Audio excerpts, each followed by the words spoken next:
പട്ടാമ്പിയുടെ ചരിത്രത്തിലെ ആദ്യകാല വിദ്യാലയമായ മാപ്പിള സ്കൂൾ എന്നറിയപ്പെടുന്ന GMLP സ്കൂൾ 120 വർഷം പിന്നിട്ട വേളയിൽ പൂർവ്വ വിദ്യാർത്ഥികൾ കലാലയമുറ്റത്ത് ഒത്തുകൂടി ഓർമ്മകൾ പങ്കുവച്ചു.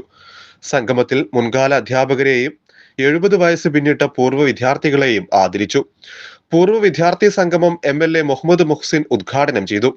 പട്ടാമ്പി നഗരസഭാ ചെയർപേഴ്സൺ ലക്ഷ്മിക്കുട്ടി ആദ്യകാല അധ്യാപകരെ ആദരിച്ചു. നഗരസഭ വൈസ് ചെയർപേഴ്സൺ TP ഷാജി പൂർവ്വ വിദ്യാർത്ഥികളെ ആദരിച്ചു.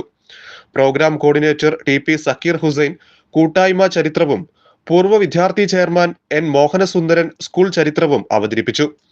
Ward councillor Labeeba Yusuf, GMLP school HM Sreerekha, PTA president Mansoor Kunnathethil എന്നിവർ ആശംസകൾ നേർന്നു. ചടങ്ങിൽ programme committee chairman Muraleedharan Veleri Madom സ്വാഗതം പറഞ്ഞു. പൂർവ്വ വിദ്യാർത്ഥി general convener Dr. T. Abdullakutty അധ്യക്ഷത വഹിച്ചു. Jabbar Kottappurath, Christy C. Udupp, Musthafa PM, Latha KN, Vinoj Kavullithodi, Abu T. Alikkal എന്നിവർ സംസാരിച്ചു. മുത്തുക്കോയ തങ്ങൾ നന്ദി പറഞ്ഞു. K news Pattambi.